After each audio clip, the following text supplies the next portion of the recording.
Welcome, everyone. I'm Sandy Nicholes, the host of tonight's Maryland Masters program with Connie Imboden, a Baltimore-based professional fine art photographer. And the recorded video you'll all see tonight, The Artistic Journey with Connie Imboden, you'll learn how Connie achieved international acclaim for her unique body of work. And because it's nearly impossible to capture the breadth of Connie's artistic journey in just a 30-minute video, we'll open it up for a live chat with her following the video, an opportunity for me to ask a few more questions, and then time for your questions you place in the chat window. Connie Imboden has achieved international acclaim for her images of the nude body reflected in water and mirrors, using light to create distortions that are exquisite and thought-provoking. And for over 20 years, Connie taught photography at the Maryland Institute College of Art, where her career as a photographer and artist first began as a student.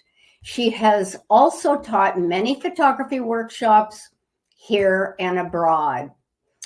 Over the years, Connie has published books of her work, first Without a Darkness in 1992, then Beauty of Darkness in 1999, and her more recent book, Reflections, 25 Years of Photography, in 2009. And Connie's generosity to the art world stands out. She is president of William Baker Jr. Memorial Fund and a co-founder of the prestigious Baker Awards, dedicated to providing resources and support to emerging and established artists alike of any discipline.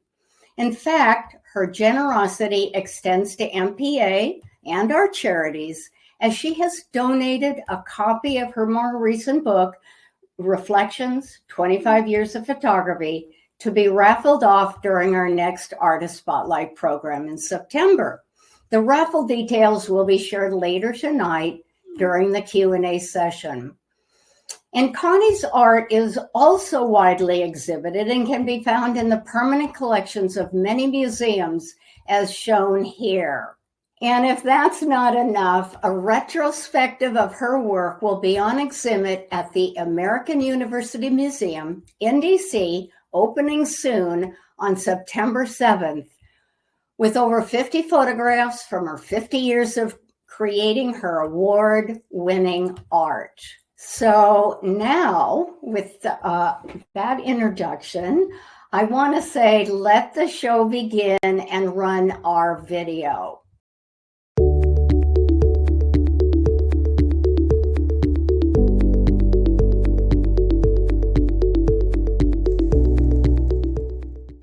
Connie, so glad to be here with you. Thank you so much. I've enjoyed getting to know you, learning about your life in your creative career, and just grateful that you agreed to be interviewed for MPA's next Maryland Masters. So thank you so much. And I'm also grateful that you invited us, a production team, into your studio. We're here on the first floor of your studio, but two-story studio. Yes. Lovely. Yes. And upstairs, I know, is what you call the shooting studio. Yes. Where you work your magic. Yes. Yeah, Well, let me just say to you, I'm so honored to be your subject for the Maryland Masters program. It's such an honor for me, so I'm very touched and very pleased. Thank you so much. Yeah. So let's begin. Okay. My first question is just going to be, how did this all begin? Your creative journey, where did this begin? It started, I was kind of a sullen teenager in the 60s. I wasn't really good at anything, and I was like a straight C student and kind of just hadn't found my place in life. And the summer before my senior year in high school, my mother said, why don't you take a photography class at the Maryland Institute? Kind of out of the blue. It's like, yeah, why would you say that? Show no interest in art or photography or anything. So I did, and I found my people. It was just fantastic. I found that I'm a visual person, a visual learner, and visually oriented, and it made such a difference in my life. And I found people who were other outcasts.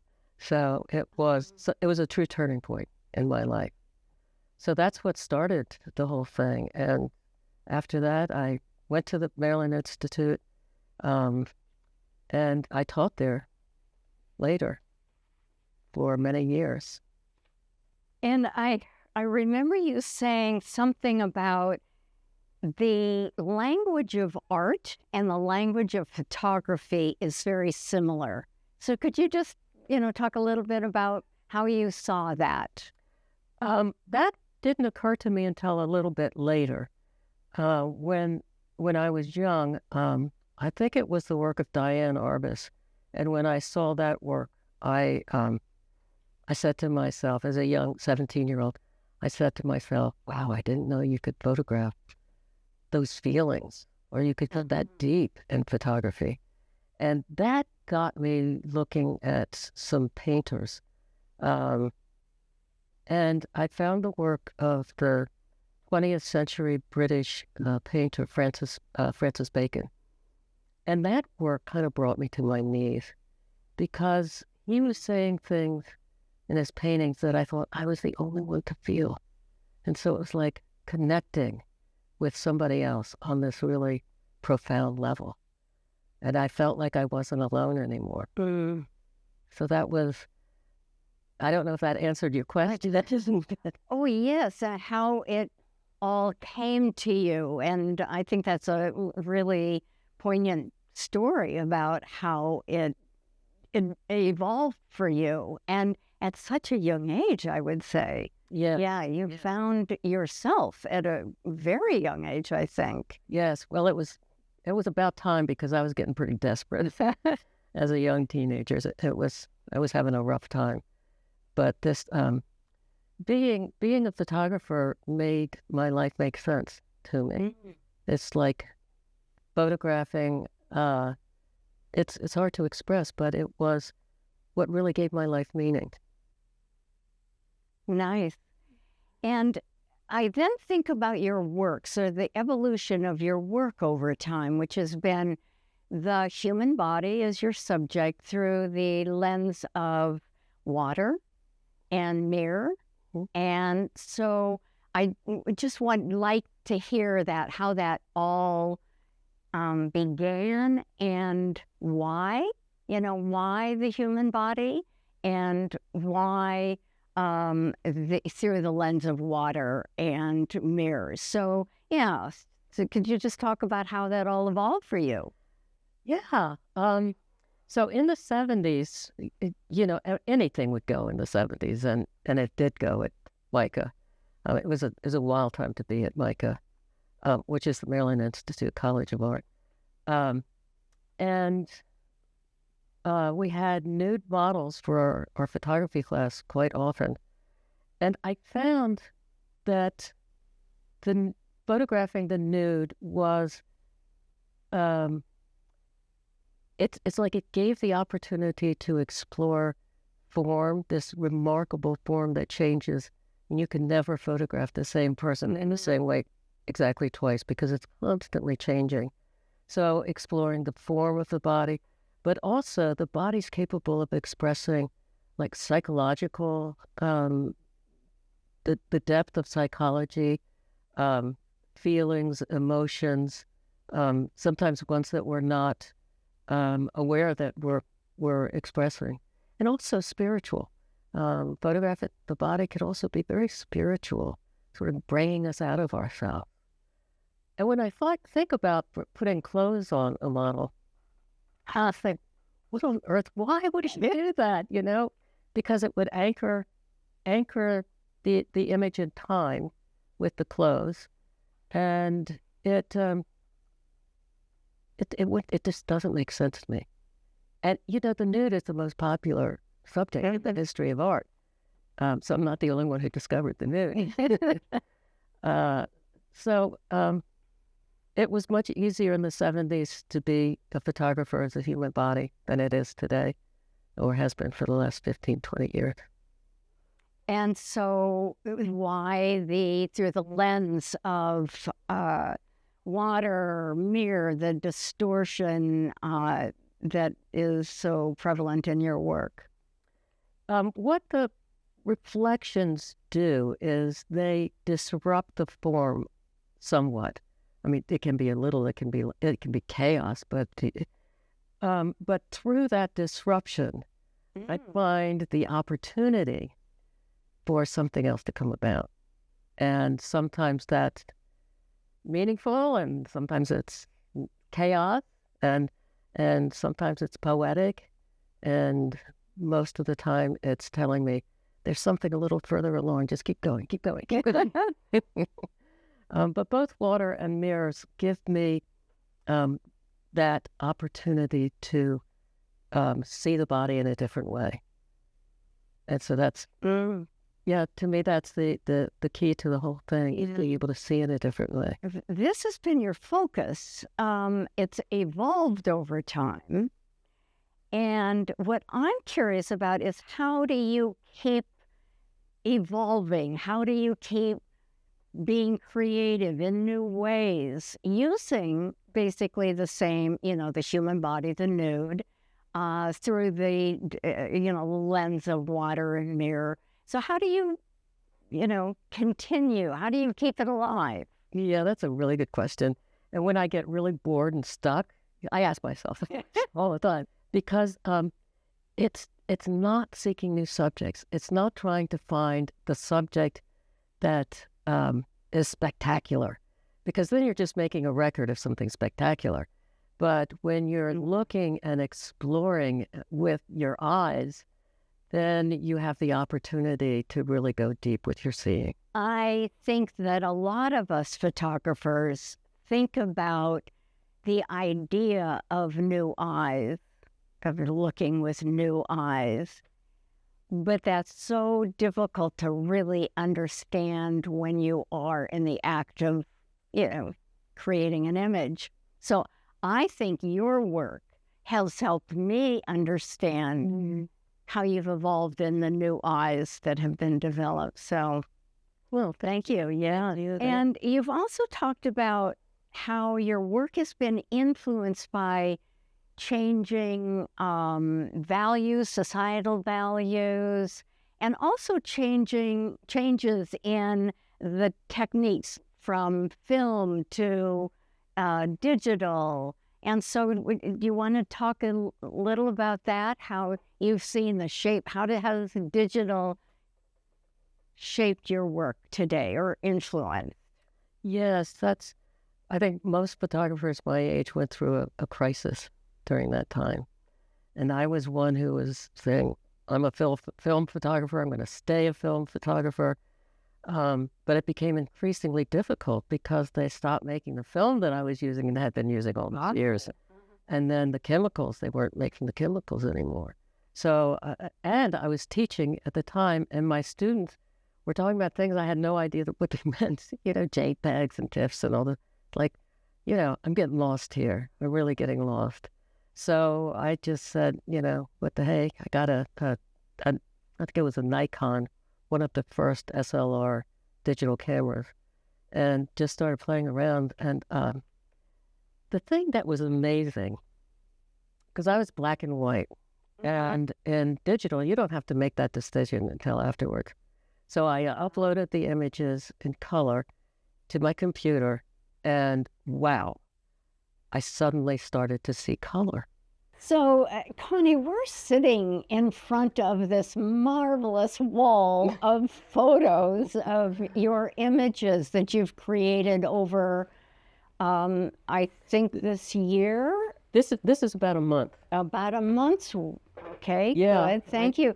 And I thought it would be a good time to look at an image, and you can describe the image, and but what I would like to do is to know how you created it. And this would be sort of what you do when you're in the studio working with your models. And so Okay. introduce us to the image. Well, it's all about reflections. I'm working in my studio upstairs, and I have a giant piece of plexi. It's clear plexi, but I can, with the right lighting, I can get a good reflection off of that plexi. And so I have it upright like this, and I have one model on this side of the plexi and one model on this side. And I can light them very differently because they're on different sides of the plexi. So for instance, in this one, I have the model lit on this side in a very cool light. I just put a cool gel over the model. And then in here, you can see that there's a warm gel over the model. So with the reflection and the one coming through from the other side, I blend them together. So this is actually two people. This is the back of one. Now I have him lit with a rim light. So it's just picking up the edge of his skin there. Yes. So it's a very extreme kind of light. And then I have this model lit more with a softer light, more full on. So I have more of the real form of the body coming through with her, and then just the lines coming through from the back of the other one. So it's all about reflection and lighting, to light the reflection and to light the other model so that they show up.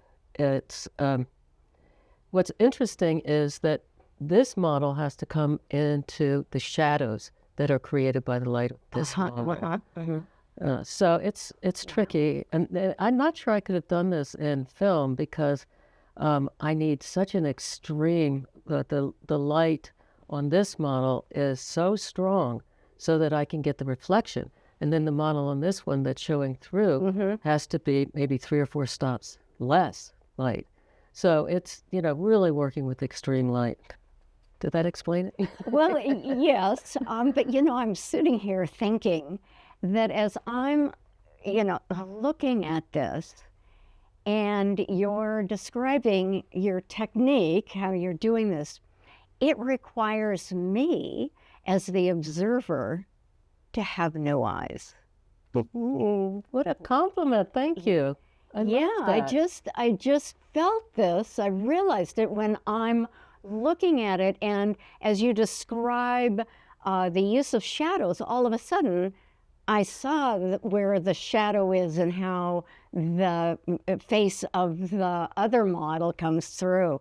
So yes, and I'm moved by it. And now I'm going to do what I just find so fascinating. It's going to be the question about creativity, and to really do a deep dive into what creativity is to you.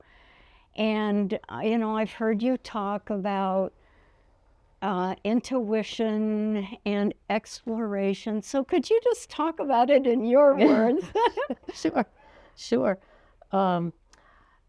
The approach that I take, and we've talked a little bit about this, is exploring the body. So when I go into a shoot, I don't have an image in mind. There's nothing that I'm going for. There's no emotion that I'm going for. And it's nothing about my feelings. I go to, you have such a curious face.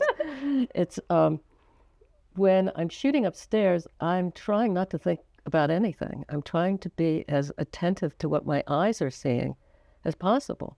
And in that way, working with all these reflections, you move a little bit one way or the other, you have a completely different composition.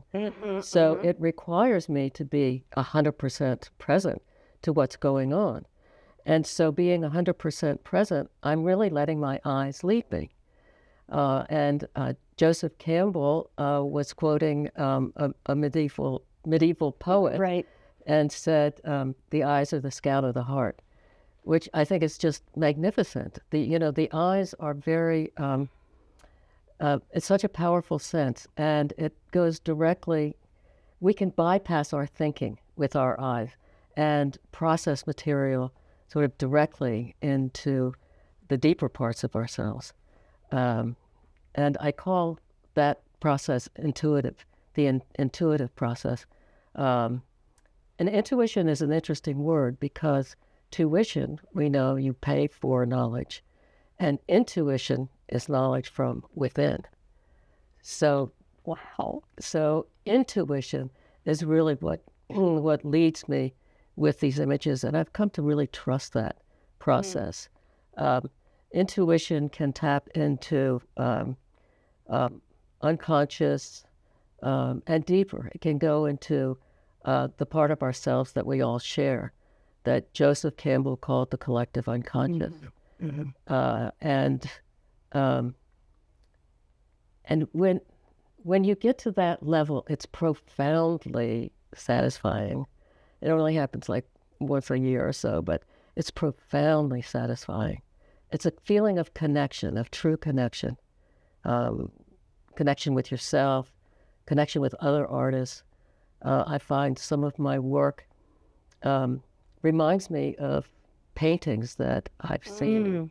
And when I see that, I'm overwhelmed with the feeling of connection, because I didn't set out to make an image in the style of so-and-so, but it comes through me. And that's where I feel that profound connection.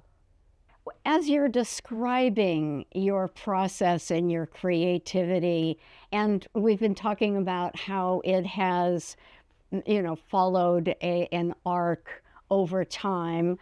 And a curator I know once said about your work that you're having a conversation with the history of art. I love that. I loved it too. Yes, yes. Because I feel like I am, in a way. I spent a lot of my childhood being dragged through museums and taken to the opera when I was way too young, and I hated all of that at the time. But it has really, truly informed who I am. So I have a lot of art history in my head tucked away someplace. When I work intuitively, it touches into those places. So I find that some of my work reminds me very clearly of other painters' work, other work. And it could be the color, the Renaissance had that Rubens red. Do you know that red is a really deep, beautiful red? And sometimes I find myself working with that red, and it's thrilling to me. And other times I've made an image that reminds me, I've made an image of a scream, and I'm looking at it back there, and it put side by side with some of Francis Bacon's paintings. They're almost identical. I mean, there's so many things about it that are truly astounding. I would now like to talk about post-processing, which I understand you call articulating.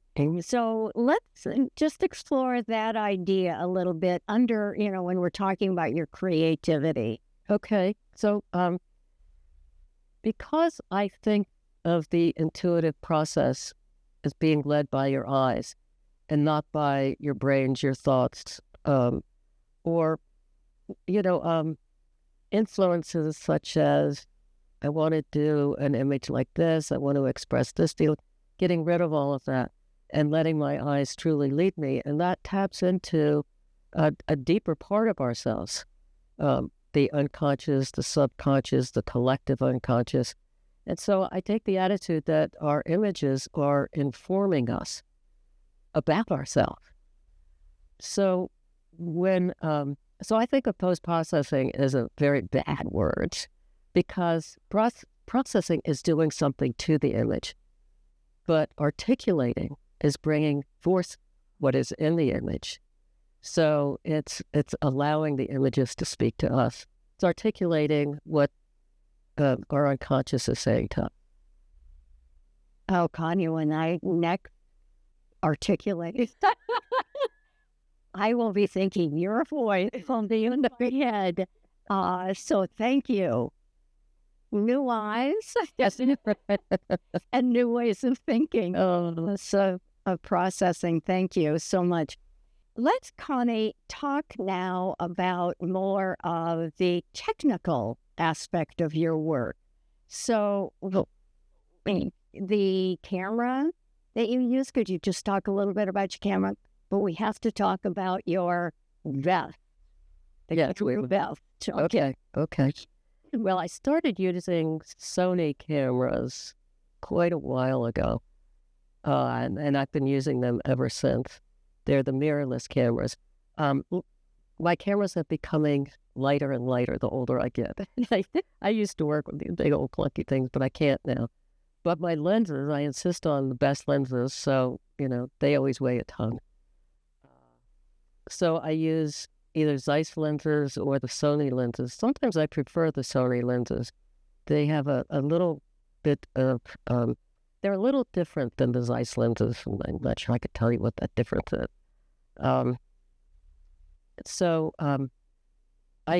I've never used zooms in my life until the last year, and that's because I'm having trouble being more mobile upstairs. You saw it's very congested up there. There's like 3 or 4 lights on this side, 3 or 4 lights on that side. Everything is dark. It's like a death trap up there. So I'm not as mobile up there, and so I've been using the zoom lately. I like the zoom. It doesn't quite have the quality of the fixed lens, but it's pretty. Yeah. So the older I've gotten, the smaller my cameras have gotten. But being a photographer for over 50 years, most photographers will tell you they've got issues with their neck, issues with their shoulders, issues with their back, and I've developed all of those. So holding my camera became a real problem for me. So I've tried lots of different things over the years. I tried this chest pod thing that came out like this, but it weighed on my neck. Then I tried a unipod, but I hated that because I wasn't mobile at all with that. So the latest thing that I've come up with, which I think is actually working, is this vest that I put on in this vest, but it has a slot here. I put my camera on this rig that goes into the slot, and it distributes the weight throughout my body. And basically, I just position the camera where I want it. And it's made such a difference because I'm still mobile. I distributed the weight, so there's much less pain than there used to be. So I'm figuring out how to deal with and being an aging photographer. But, that's one of the ways that we started doing the shooting and then coming down to look at the images, because I need that break. So, something would start hurting and aching, and so we got into this rhythm of doing that, of coming down, looking while my muscles, would relax. And then we'd go back up and shoot and then come back down, giving my body a break. But actually, it turns out to be a really important part of our process. The creativity there. Yeah, where we inform one another. Connie, I know you are so excited about your upcoming exhibition. So let's, share with the audience what is happening at your exhibition, which is a 50-year retrospective at American University Museum in D.C., and it begins in September. September 7th, I think, is the opening. Yes. So, share with us your joy. Okay. Yeah, I'm very, very excited about this. I haven't been exhibiting as very much in the last 20 years. And I've been very selective about exhibiting because it takes a tremendous amount of energy and effort and time away from my work. But I have this opportunity for a 50-year retrospective at American University Museum, which I'm absolutely thrilled about. So I'll have 58 pieces in it. And it goes, the most recent in the show is from 2024. So I have pieces from as early as when I was a student at MICA. I don't know. Teenager. Yeah. But you can see. Want me to hang that for you? Yes, if you don't. Okay, that would be great. We're going to put it right here. Thank you. Okay. So I'm a teenager here, and you can see the angst that I had then. The angst that I still have, but I'm a much happier person now than I was then. But I also, you can see my work in this. You can see this as a starting point and where I've come since then, which it just thrills me to think that this image that I made when I was 18 and really miserable, full of angst, that one day would be shown in a museum. It thrills. If I could have said that to that little 18-year-old Connie, what a difference that would have made. What would you say to her? Say, it's going to be okay. Look, this piece you're making right now is going to be hung in a museum. And I feel something when I see it. I do see the angst, and I see the distortion. How did you distort this? I just sandwiched a picture of myself with a picture of bark of the tree. Yeah. I have another one here. Well, let me put this up. Okay. And we'll just take this one down. I love working with this wall that I get to be up here and putting up images. I love it. Okay. So this one, I just took a picture of myself and I cut it in half. And then I got a little picture of myself, which I think I cut from a negative. Yes. And I put it inside. So, so in the negative carriage is the cut picture of myself. And then, I don't know how I did this. There's a little Connie. I'm going to have to think about how I did that now as I'm explaining it. But anyway, I would do anything to make these images. And I love the idea of this little Connie inside, just starting to come out. And then one more.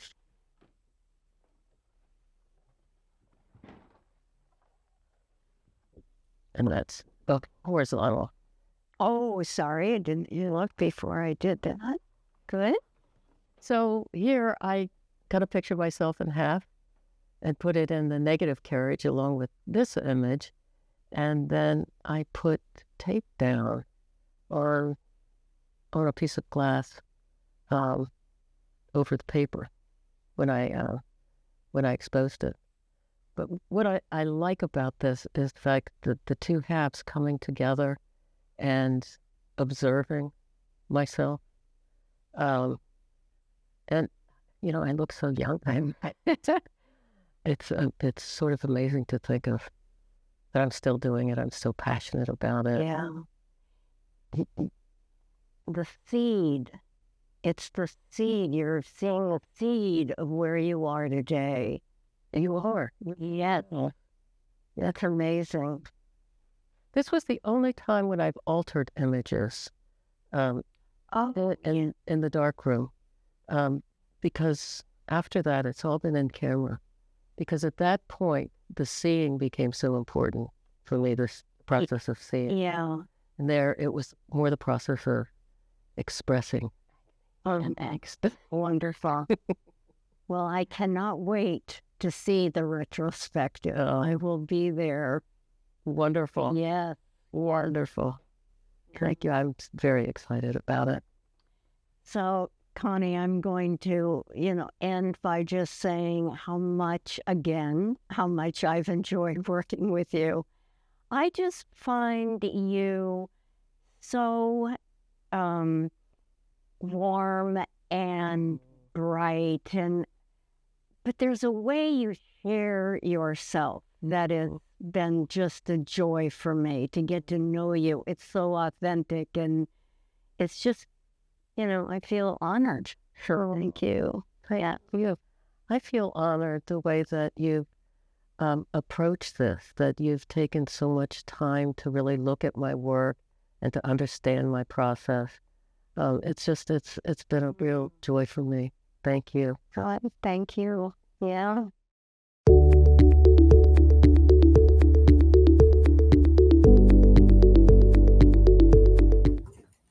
Well, I must say that was fun for me.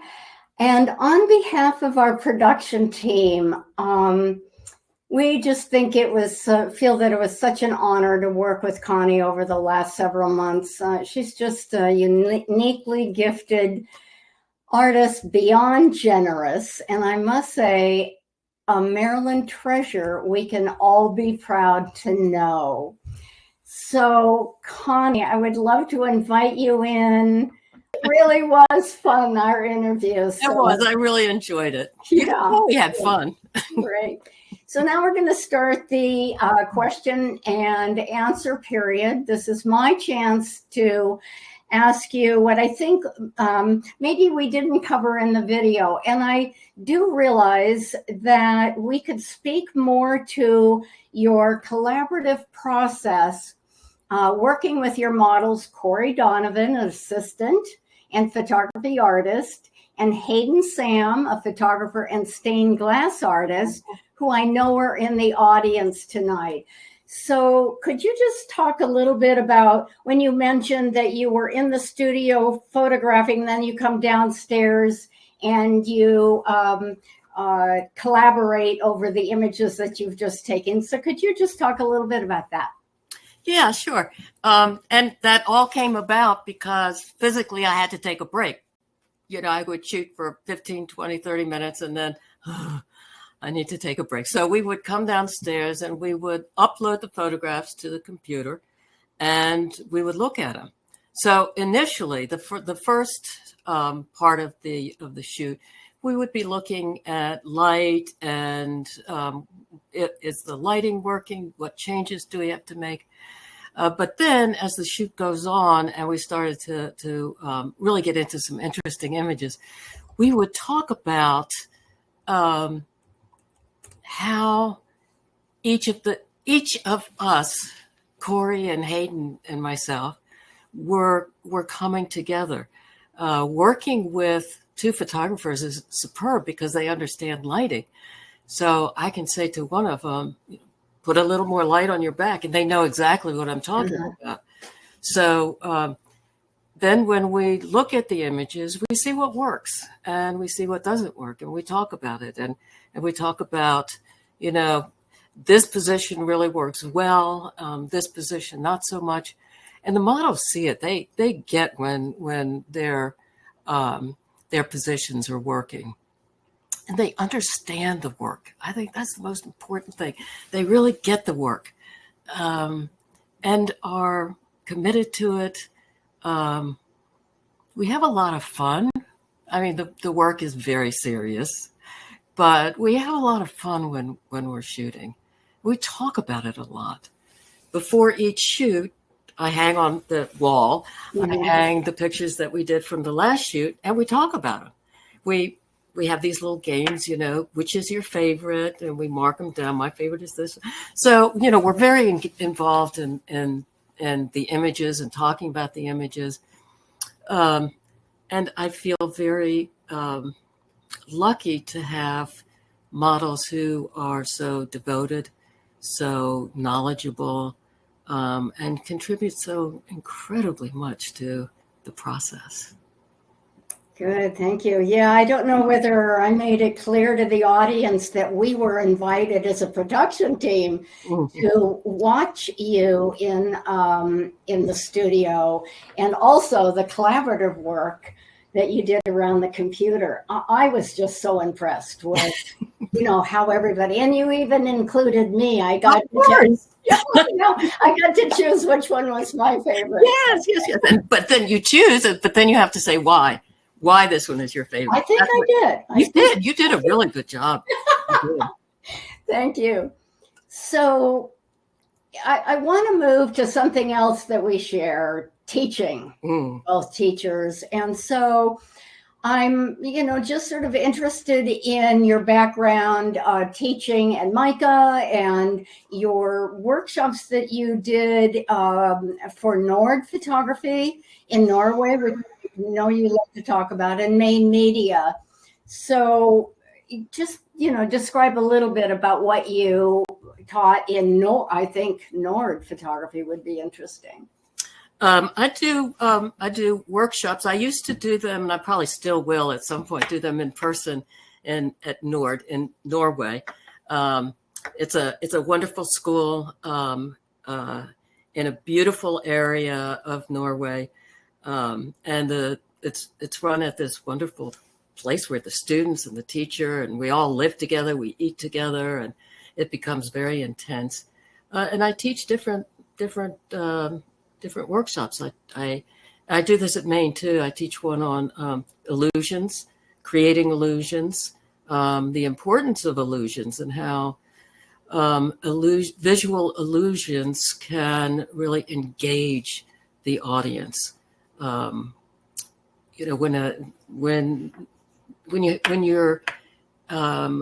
you're working with illusions, you're tricking somebody, you're tricking them visually, and that kind of hooks the audience, hooks the viewer.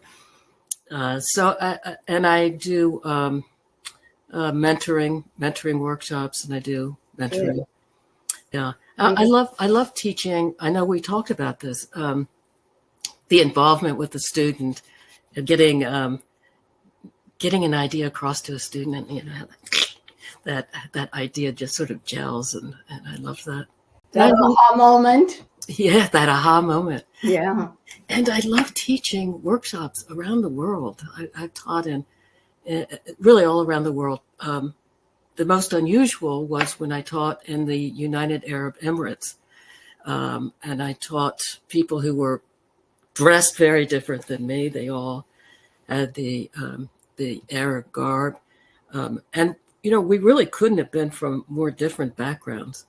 But we came together over our passion of photography and had such a strong bond and connection. And it's just a wonderful way to engage with people. Mm-hmm. Yes, good. Thank you. And I would just like to ask you to, if you would recommend a fine art photographer who is currently practicing, who would be at your top of the list for those of us in the audience to follow. Who would you suggest? Well, there are so many wonderful photographers that are working today. And as I was seeing the list of people who are coming up, there are many wonderful photographers who are listening to this. But when I want to get sort of a soulful connection, I tend to go backwards. I tend to look at history. We have a wealth of genius in the history of art. And so I tend to go to that to find the connections, those connections that really feed me, that are so important to keep yourself strong and healthy. So I go back to history, and I go to painters. As I mentioned, Francis Bacon, Edvard Munch, Goya. And I think when you find an artist that really speaks to you, it's important to hold on to them, keep them close, keep them in your heart, look at them often. Thank you. Now, Connie, what I'm going to do is turn over this question and answer period to the audience. They have been, yes, we have quite a few questions. So I'm going to invite Steve Bruza in. And there's Steve, and I'm going to bow out. Hello, Connie. Hi, Steve. How are you? Pretty good. Good. I've been entertaining a lot of folks here with a lot of good questions here. So good. This is going to be great. So let's go right into the questions. Matt Cooper is asking, he says, "Hi, Connie. I'm currently writing my master's dissertation on your early black and white photography and the 20th century female nude. How do you feel your work has influenced the perception of female nude in art history?" Wow. Well, first off, I'm honored that you're writing your thesis about me. I think that's wonderful. I'm not sure I can answer that question. I don't know if I've had an influence. I photographed women exclusively in the beginning. But I have to say, it's not that important to me whether it's a woman or a man. It's the form of the body that I'm most interested in. So I hope this doesn't screw up your thesis. But if you come up with an answer, please let me know. All right. This is interesting. Jay Block is asking, hi, Connie, have you ever had any dark periods where you almost quit photography? How do you get through it? And what are what relit the spark? Yeah, I certainly have.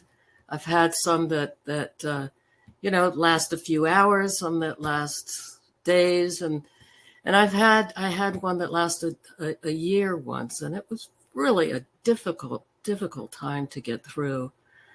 At some point when you've invested so much of your time and your life to this pursuit, and you feel like you've come to the end, it's like, well, what's it all about? What now?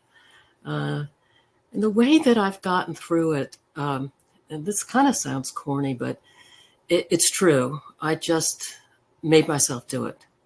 I never wait for inspiration. I just do it. I have a regular appointment with my models, and even if I don't feel like shooting, we do it. Even if they don't feel like modeling, we still do it.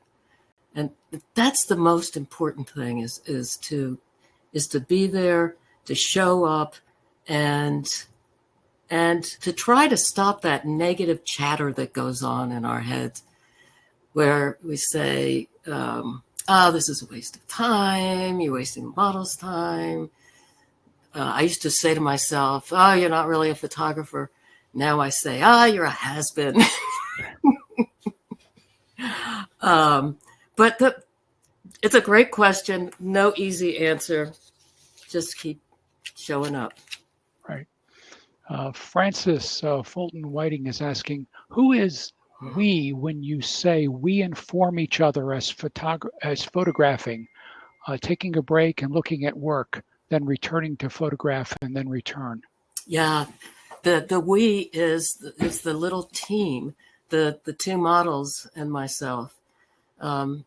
We, as I explained earlier, we share a lot. We talk about the work a lot, and it doesn't feel like I'm the one who's leading the charge. I think that we all three have very strong commitment and contributions. Okay. A lot of people are asking a question about the maker of the vest that you wear.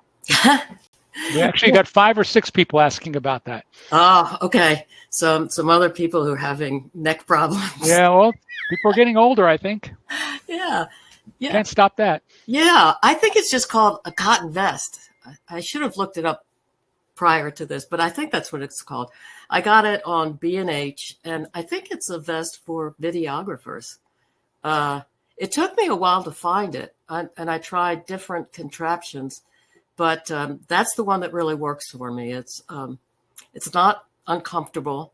I don't feel like I'm really contained in something, and it really moves with me. So B&H, and look for in their videographer section. Yeah, and I think the brand is cotton, isn't it? I think so. So. Okay. Back to the models, I guess. How much do you explain to your models prior to a session? This is from Mark. Okay. I think I know which Mark this is. Hi, Mark. I think I saw the question come up here. So we talk about the pictures that we did from the last shoot, and we talk about them in terms of, how we connect to them, what's working in the images, how we feel about them. So it's a pretty intimate discussion about the work. So I don't necessarily say to them, this is what I want to do today. I often get a starting point, let's get started by doing this together, and then just sort of let it go from there. So there's a spontaneity to it that that adds a candidness or a spontaneous quality to it. Here's a question that's certainly on point right now, this time, from Naomi Hafner. How do you decide or choose photos to go to an exhibit? Yes, that can be a tough one. But I have such a body of work that I've looked at so much over the years that I have several ones that I know are my keepers, the ones that are really important to me, that I think are significant to the body of work. And then there's some that didn't make the cut, even though I love them. I worked with a curator, Kristen Heilman, and she and I would gently hit heads a couple of times. She would want a certain piece in that I didn't like, and I would want a certain piece in that she didn't like. So we had to compromise quite a bit. But it was interesting because she was coming at it from a very different point of view as a curator. And I'm coming from the point of view of I want nothing but the best work out there. And she's thinking of the show as a whole. So no matter how you look at it, it's not easy to make those decisions. But time really helps. Having enough time to let yourself kind of engage with the sequence of the images. Yeah, it's not easy. Right. Another question here from Janet Jeffers, who says, Connie, I took a workshop with you during the pandemic and thoroughly enjoyed it. Do you have any more workshops coming up? If so, I encourage anyone interested to sign up. Thank you, Janet. That's wonderful. I do have one coming up at Nord Photography starting at the end of September. And that's it's a mentorship workshop. So it's a small group. It's all online. Small group of 6 to 8 people, I think. And everybody is working on their work. So I'm not giving specific assignments. And it's not about any one thing. It's about their work. And what the class and I try to do is to push them forward by giving feedback and suggestions on how to continue with developing their vision, developing their direction, like their voice, their vision. Mac is back with a follow-up question. It says, hi again. Regarding interpretation of your work, do you feel there is a certain connection between the water, its distortion, and the mind's psyche? I think I could write a thesis on that one. Yes. And reflections. Reflections are pretty amazing. A reflection you can give a very different point of view. In one image, you could have a face full on and a profile. So it's giving a different kind of insight into people. It's also very similar to the way that Picasso would work in the Cubist by fracturing space, and reflections allows us to do that. And the material is very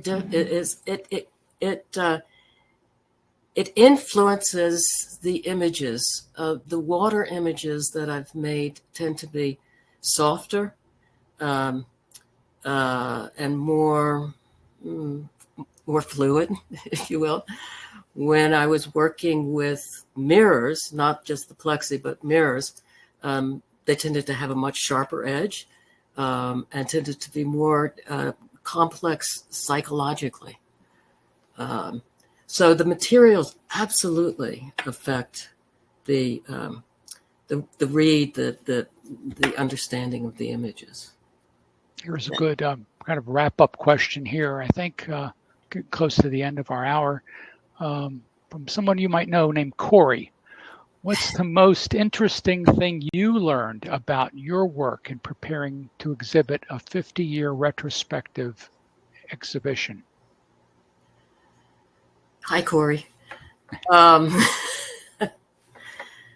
well, I learned that the seed that Sandy talked about, and watching that seed through 50 years, and how it sometimes developed, repeated themes, repeated feelings, repeated the different kinds of explorations, and then, would move on. It's a thrill to see 50 years worth of work in one place.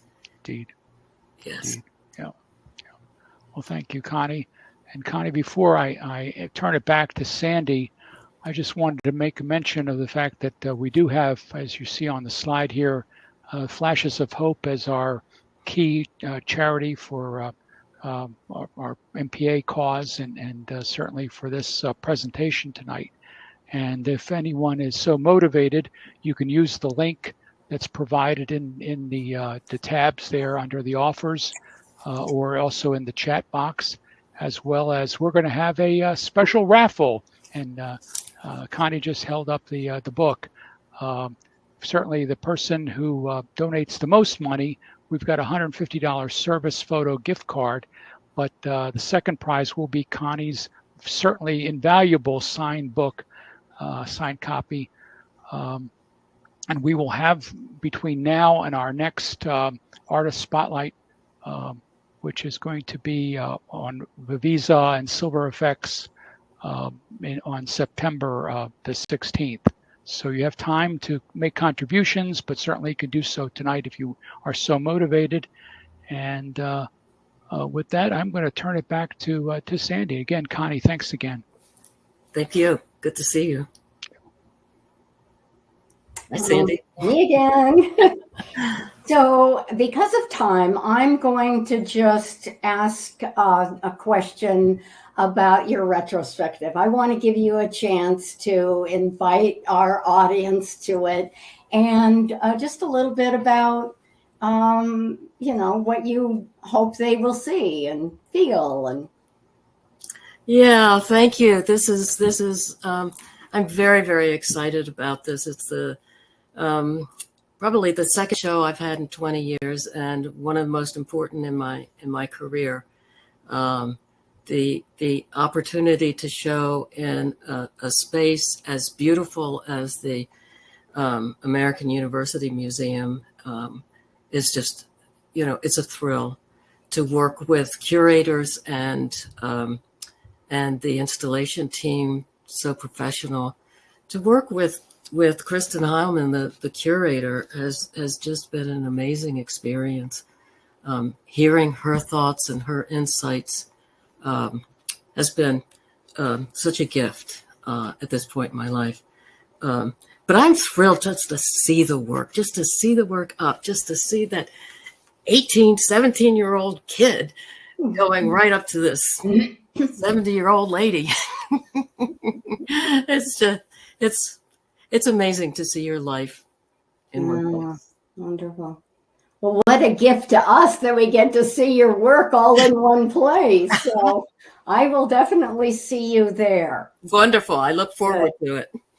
And so, Connie, again, thank you so much. It's just been such an enjoyable evening. It was wonderful to see us engaged in conversation. It was and great. Yeah, and to present it to our audience tonight, it was a thrill. Thank you so much. So you can leave now and go have that glass of wine. Yeah, I'll have mine a little later. But okay. Thank you, Connie. It's been terrific. And I just want to remind our audience of our charity tonight. And if you choose to make a donation, I thank you on behalf of Flashes of Hope and the families they serve. So I want to take this opportunity just to say thank you for joining us tonight. It's been a joy for me. And I'm just so pleased that you joined us. So thank you so much. Good evening. Good night.